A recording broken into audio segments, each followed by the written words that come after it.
kelompok Delta. Perkenalkan, nama saya M. Sahriza. Saya Elizabeth Martin. Saya Makfira Ayuni. Saya Martin Naibaho. Kami akan membahas tentang tindak pidana perdagangan orang. Mari kita saksikan video berikut ini. Check it out! Baiklah teman-teman, saya akan membahas tindak pidana perdagangan orang. Pengertian tindak pidana perdagangan orang, manusia mempunyai kedudukan yang sangat penting dalam kehidupan sosial, ekonomi, budaya, dan sosial politik. Di dalam interaksi itu tentu tidak akan melahirkan berbagai macam hubungan hukum di antara para pihak. Hubungan hukum para pihak akan melahirkan hak dan kewajiban. Secara yuridis, yang berwenang untuk mengadakan hubungan hukum itu yaitu orang perorangan. Orang perorangan itu disebut sebagai subjek hukum. Syarat subjek hukum yaitu harus cakap melakukan perbuatan hukum, walaupun manusia atau orang sebagai subjek hukum, namun dalam faktanya banyak subjek hukum yang diperdagangkan atau lazim disebut sebagai objek hukum. Secara yuridis, bahwa manusia atau orang diperdagangkan digolongkan sebagai tindak pidana perdagangan orang. Tindak pidana perdagangan orang yang dalam bahasa Inggris disebut dengan the criminal acts of trafficking in person, sedangkan dalam bahasa Belanda disebut dengan the tracker feiten van mensenhandel. Terdiri atas dua suku kata yang meliputi satu, tindak pidana, dua, perdagangan orang. Tindak pidana dikonsepkan sebagai perbuatan pidana. Pengertian perdagangan orang dan tindak pidana perdagangan orang tercantum dalam Undang-Undang Nomor 21 Tahun 2007 tentang pemberantasan tindak pidana perdagangan orang. Perdagangan orang adalah tindak perekrutan, pengangkutan, penampungan, pengiriman, pemindahan, atau penerimaan seorang dengan ancaman kekerasan, penggunaan kekerasan, penculikan, penyekapan, pemalsuan, penipuan, penyalahgunaan kekuasaan atau posisi rentan, penjeratan hutang, atau memberi bayaran atau manfaat, sehingga memperoleh persetujuan dari orang yang memegang kendali atas orang lain tersebut, baik yang dilakukan dalam negara maupun antar negara, untuk tujuan eksploitasi atau mengakibatkan orang tereksploitasi. Unsur-unsur yang tercantum dalam pengertian di atas meliputi: 1. Adanya tindakan, 2. Lokus perdagangan orang, 3. Tujuan perdagangan orang. Tindakan konsep sebagai pembuatan tindakan yang dilakukan oleh pelaku perdagangan orang terdiri: 1. Perekrutan, 2. Pengangkutan, 3. Penampungan, 4. Pengiriman, 5. Pemindahan atau penerimaan seseorang. Cara melakukan tindakan itu dengan ancaman: 1. Kekerasan, 2. Penggunaan kekerasan, 3. Penculikan, 4. Penyekapan, 5. Pemalsuan, 6. Penipuan, 7. Penyalahgunaan kekuasaan atau posisi rentan, 8. Penjeratan hutang atau pemberi bayaran, 10. Manfaat sehingga memperoleh persetujuan dari orang yang memegang kendali atau orang lain. Lokus perdagangan orang yaitu 1. Di dalam negeri maupun antar negara. Di dalam negeri artinya tindakan perdagangan orang itu dilakukan di Indonesia. Antar negara artinya bahwa tindakan perdagangan orang dilakukan antar negara yang satu dengan negara lainnya. Tujuan perdagangan orang yaitu eksploitasi atau mengakibatkan orang tereksploitasi. Eksploitasi dikonsepkan sebagai perbuatan untuk memperdagangkan orang untuk mendapatkan keuntungan diri sendiri. Ada 3 bentuk eksploitasi yang meliputi: 1. Kerja paksa atau pelayanan paksa, 2. Perbudakan dan praktek-praktek serupa perbudakan, 3. Kerja paksa atau pelayanan paksa. Kerja paksa atau pelayanan paksa adalah kondisi kerja yang timbul melalui cara, rencana, atau pola yang dimaksud agar seseorang yakin bahwa jika ia melakukan pekerjaan tertentu, maka ia atau orang yang menjadikan tanggungannya akan menderita baik secara fisik maupun psikis. Sementara itu, pengertian tindak pidana perdagangan orang tercantum peraturan perundang-undangan yaitu 1. Pasal 1 ayat 2 Undang-Undang Nomor 21 Tahun 2007 tentang pemberantasan tindak pidana perdagangan orang. Tindak pidana perdagangan orang adalah setiap tindakan atau serangkaian tindakan yang memenuhi unsur-unsur tindakan pidana ditentukan dalam undang-undang ini. Ada 2 unsur yang tercantum definisi ini. 1. Setiap tindakan atau serangkaian tindakan. 2. Memenuhi unsur-unsur tindak pidana. 2. Pasal 1 ayat 4 Peraturan Pemerintah Nomor 9 Tahun 2008 tentang tata cara dan mekanisme pelayanan terpadu bagi saksi dan atau korban tindak pidana perdagangan orang. Tindak pidana perdagangan orang adalah setiap tindakan atau serangkaian tindakan yang memenuhi unsur-unsur tindakan pidana perdagangan orang yang ditentukan dalam undang-undang.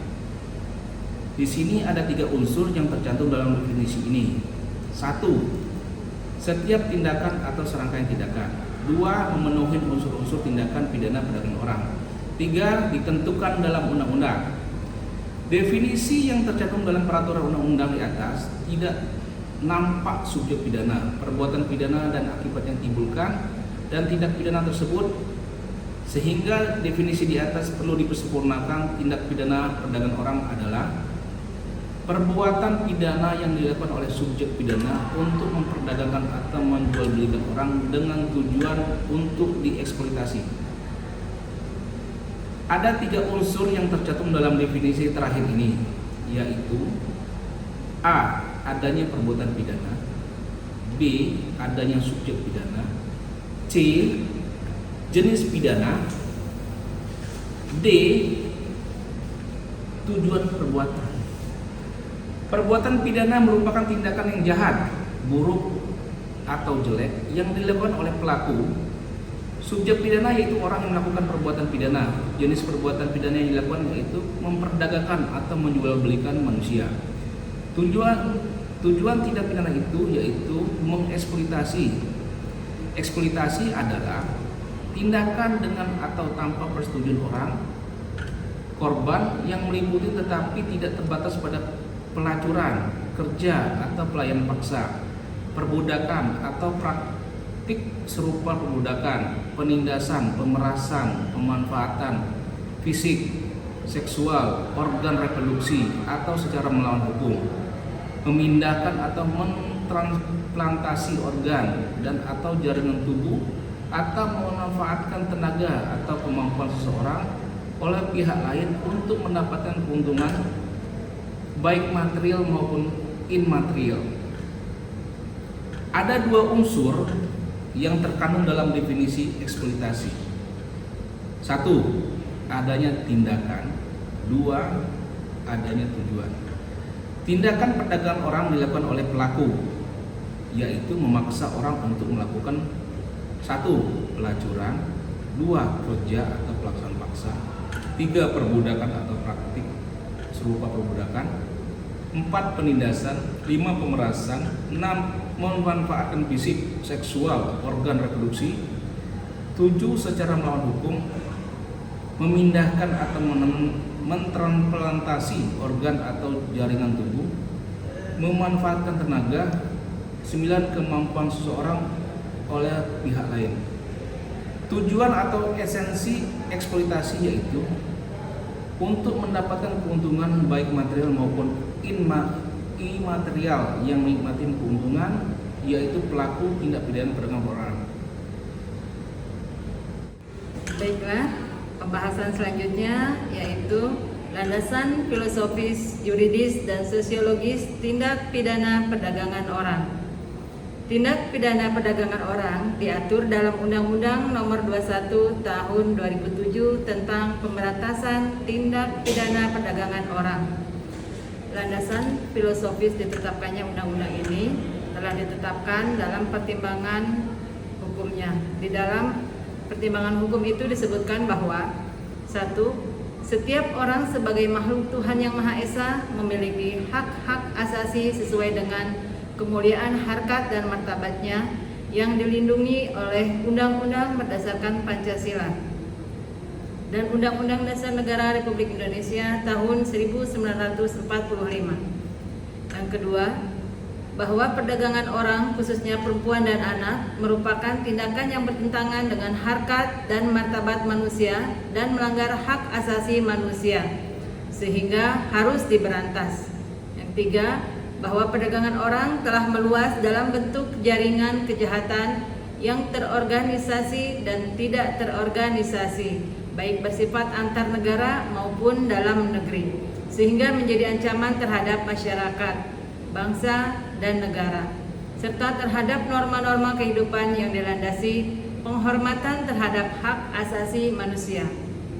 Yang keempat, bahwa keinginan untuk mencegah dan menanggulangi tindak pidana perdagangan orang didasarkan pada nilai-nilai luhur, komitmen nasional dan internasional untuk melakukan upaya pencegahan sejak dini, penindakan terhadap pelaku, perlindungan korban, dan peningkatan kerjasama.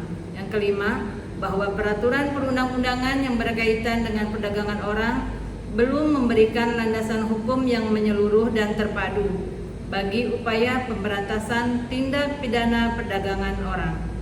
Berdasarkan pertimbangan di atas, maka dapat dikemukakan landasan filosofis dari ditetapkan Undang-Undang Nomor 21 Tahun 2007 tentang pemberantasan tindak pidana perdagangan orang, yaitu melindungi perempuan dan anak dari eksploitasi dari subjek pidana. Adapun eksploitasi dikonsepkan sebagai tindakan dengan atau tanpa persetujuan korban yang meliputi tetapi tidak terbatas pada pelacuran, kerja atau pelayanan paksa, perbudakan atau praktik serupa perbudakan, penindasan, pemerasan, pemanfaatan fisik, seksual, organ reproduksi, memindahkan atau mentransplantasikan organ dan atau jaringan tubuh, atau memanfaatkan tenaga atau kemampuan seseorang oleh pihak lain untuk mendapatkan keuntungan baik material maupun imaterial. Landasan yuridis pengaturan tindak pidana perdagangan orang telah ditetapkan dalam Undang-Undang Nomor 21 Tahun 2007 tentang pemberantasan tindak pidana perdagangan orang.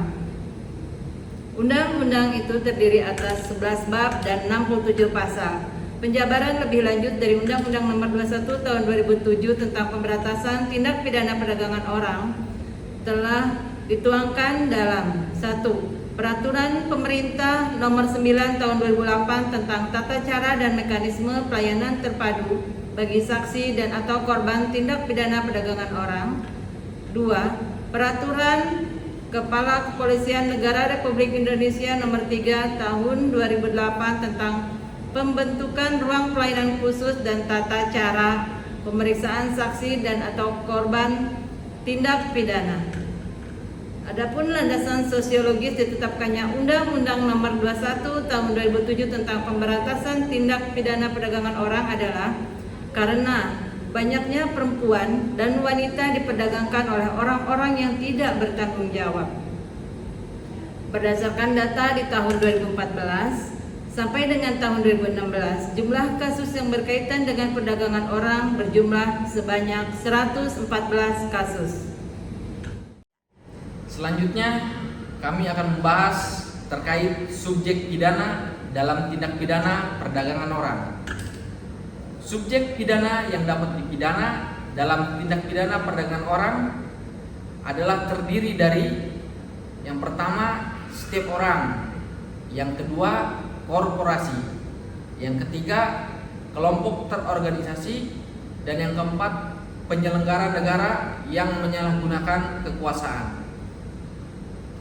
Setiap orang adalah orang perseorangan atau korporasi yang melakukan tindak pidana perdagangan orang. Konsep orang dalam definisi ini sangat luas karena tidak hanya orang perseorangan tetapi juga korporasi. Orang perseorangan dalam konsep ini adalah orang yang melakukan tindak pidana perdagangan orang.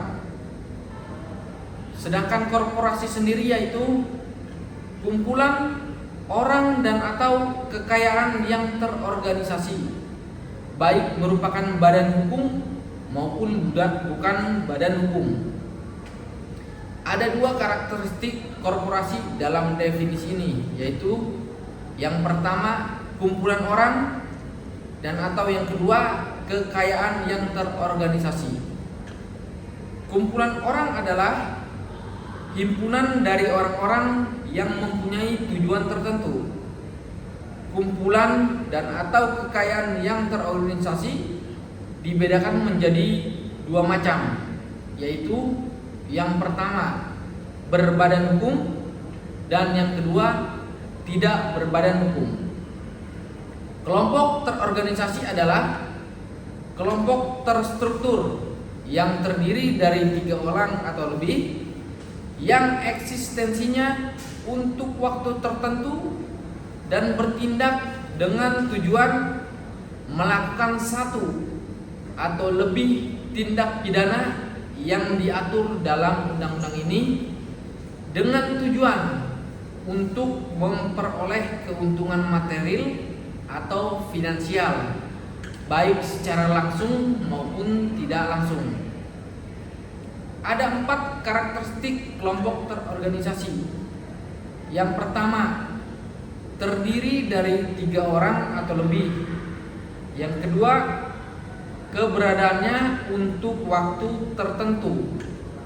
Yang ketiga, bertindak dengan tujuan melakukan satu atau lebih tindak pidana. Dan yang keempat, tujuannya memperoleh keuntungan material atau finansial.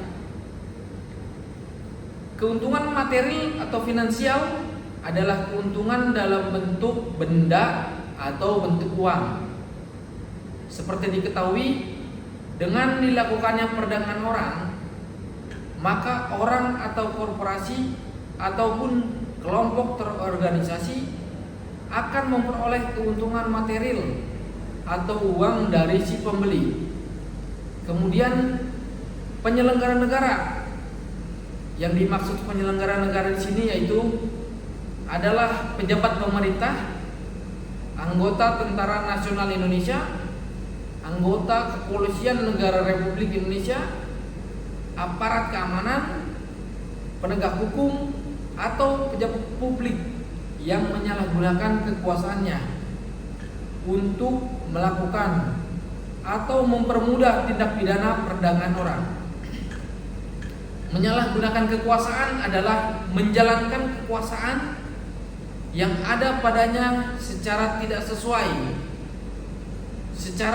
sesuai tujuan pemberian kekuasaan tersebut, atau menjalankannya secara tidak sesuai ketentuan peraturan perundang-undangan. Sementara itu, yang menjadi korban dari tindak pidana perdagangan orang adalah seseorang. Jadi seseorang yang dimaksud di sini adalah seseorang yang mengalami penderitaan, di mana ada beberapa contoh penderitaan yang dialami, yaitu yang pertama psikis, yang kedua mental, yang ketiga fisik, yang keempat seksual, yang kelima ekonomi, dan yang keenam sosial. Sehingga penderitaan itu diakibatkan oleh tindak pidana perdagangan orang yang dilakukan oleh orang, korporasi, kelompok terorganisasi, atau penyelenggara negara. Baik, saya akan melanjutkan materi yang sudah dipaparkan oleh rekan saya sebelumnya. Di sini saya akan yang pertama saya bahas adalah jenis-jenis tindak pidana perdagangan orang.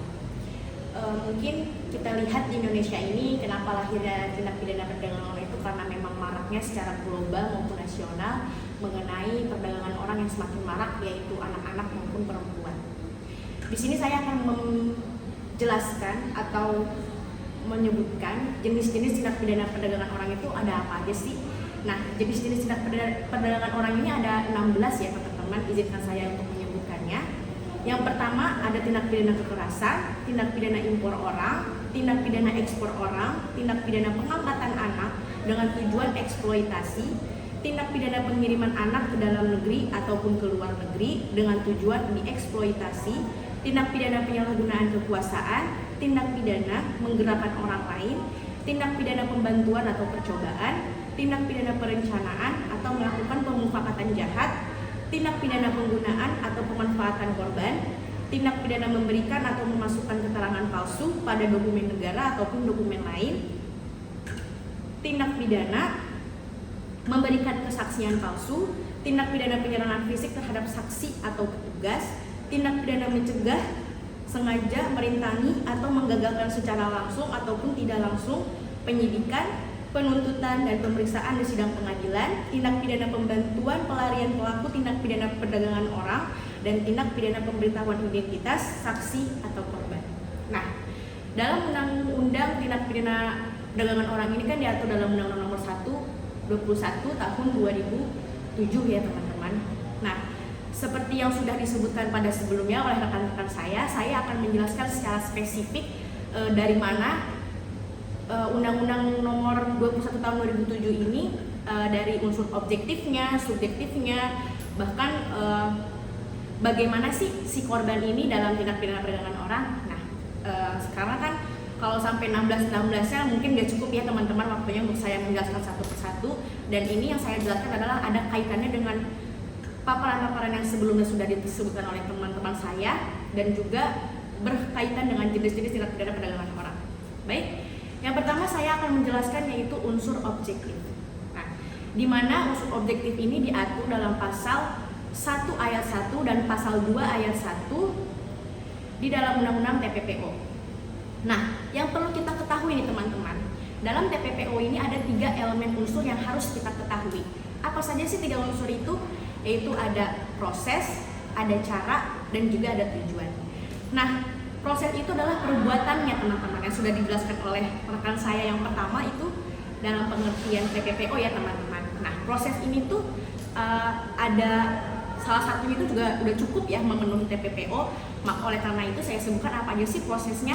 Nah, itu dengan merekrut, mengangkut, memindahkan, menyembunyikan, menerima. Jadi proses itu adalah ketika akan dilakukannya TPPO dan dipindahkan ke antar negara ataupun antar kota maupun antar desa.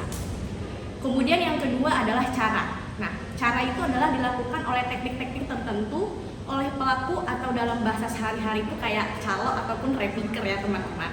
Nah, caranya itu bisa dengan ancaman, kekerasan, penculikan, penipuan, kecurangan, penyalahgunaan kekuasaan, posisi rentan, baik persetujuan ataupun tidak persetujuan.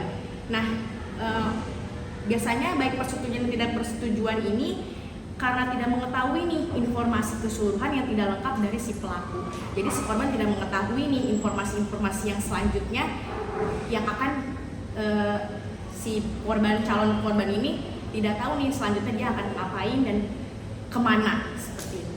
Yang ketiga sudah pasti sudah disebutkan oleh teman-teman atau rekan-rekan saya sebelumnya adalah tujuan dari TPPO itu adalah dieksploitasi. Tadi sudah disebutkan juga apa sih eksploitasi itu? Nah, eksploitasi itu adalah di mana pemerasan, kekerasan yang berlangsung secara sistematis. Nah, biasanya itu dilakukan oleh kerja prostitusi gitu ya, dilakukan secara paksa dan terus menerus, dan itu juga terjadi oleh perbudakan. Nah, itu kan tadi yang umum ataupun yang orang dewasa ya teman-teman yang saya sebutkan ada 3, ada proses, cara, dan tujuan. Kemudian kalau anak-anak bagaimana? Nah, kalau anak-anak itu memiliki dua saja sudah cukup teman-teman, yaitu proses dan juga tujuan. Nah, kenapa caranya tidak dimasukkan? Karena anak itu dengan posisi dia memindahkan si anak ke antar negara, antar kota atau kabupaten, itu sudah termasuk TPPO gitu. Jadi tidak harus dengan cara yang sedetail kayak yang saya sebutkan di untuk umum ataupun orang dewasa. Jadi anak itu cukup dengan proses dan tujuan, karena kalau memindahkan itu kan udah pasti TPPO. Kalau misalkan tidak ada pemindahan nih dari anak, itu sama saja dengan kekerasan seksual seperti biasanya seperti itu. Nah, model rumusan tindak pidana dalam Undang-Undang Tindak Pidana juga nomor 21 tahun 2007 ini dibagi menjadi 2, teman-teman. Nah, di dalam model rumusan ini, dalam TPPO ini ada 2 rumusan, teman-teman. Ada model rumusan formil dan rumusan material. Jadi rumusan formil ini di mana dia lebih mengedepankan perbuatan. Nah, jadi walaupun belum ada korbannya ya teman-teman, itu tuh sudah dikenakan tindak pidana perdagangan orang. Nah, ini nih bisa diatur atau dikenakan pasal 2 ayat 1, pasal 3, 4, 5 Undang-Undang TPPO nomor 21 tahun 2007. Nah, yang kedua ada rumusan material. Nah, material ini di mana akibatnya teman-teman, si korban ini sudah mengalami eksploitasi tadi. Nah, ini baru dikenakan pasal 2 ayat 2, pasal 6, 7, dan 8. Nah, yang kedua itu ada unsur subjektif. Nah, unsur subjektif itu apa sih? Unsur subjektif itu adalah di mana dibuktikan secara batin si pelaku. Nah, itu kalau misalkan kepada pribadi atau orang, itu biasanya ada asas kesalahan atau kulpabilitas. Kalau yang kedua itu ada asas ada korporasi ya teman-teman. Korporasi itu dilihat dari pelaku batinnya itu, maksudnya dilihat pelaku dari batinnya itu adalah bagaimana pertanggungjawaban tindak pidana korporasi yang diatur dalam TPPO ini. Diatur dalam pasal berapa sih? Tentunya diatur dalam pasal 13 ayat 1. Nah, untuk pertanggungjawaban korporasi ini biasanya yang dipertanggungjawabkan adalah korporasinya ataupun pengurusnya. Nah, itu juga diatur dalam Undang-Undang TPPO, dalam Undang-Undang nomor 21 tahun 2007, yaitu pasal 15 ayat 1 dan pasal 2, dan ayat 2. Nah, ada juga penyelenggara negara nih, gimana nih melihat pelaku dalam sikap batinnya. Nah, ini biasanya dilihat dari penyalahgunaan pekerjaan mereka gitu kan, terus memanipulasi dokumen-dokumen yang dibutuhkan gitu, terus tidak hati-hati dalam bekerja. Itulah dari penyelenggara negara, dilihat dari batin si pelaku. Kalau yang perkelompok bagaimana? Nah, kalau yang perkelompok itu biasanya terstruktur dan sindikator organisir, apakah ia bertindak bersama-sama atau dalam berkelompok. Ini adalah lebih cara unsur subjektif. Nah, sekarang saya membahas bagaimana hak-hak korban dalam tindak pidana perdagangan orang. Nah, dalam tindak pidana perdagangan orang, korban itu diatur dalam pasal 48 ayat 1 dan ayat 2, yaitu di mana korban mendapatkan restitusi, yaitu pengobatannya itu dibayar untuk psikolog ataupun biaya perawatan medis lainnya. Oleh karena itu, pelaku juga dituntut jaksa penuntut umum untuk membayar ganti kerugian dan menjamin hak-hak korban. Selanjutnya saya akan membahas bagaimana sih pembuktian tindak pidana perdagangan orang.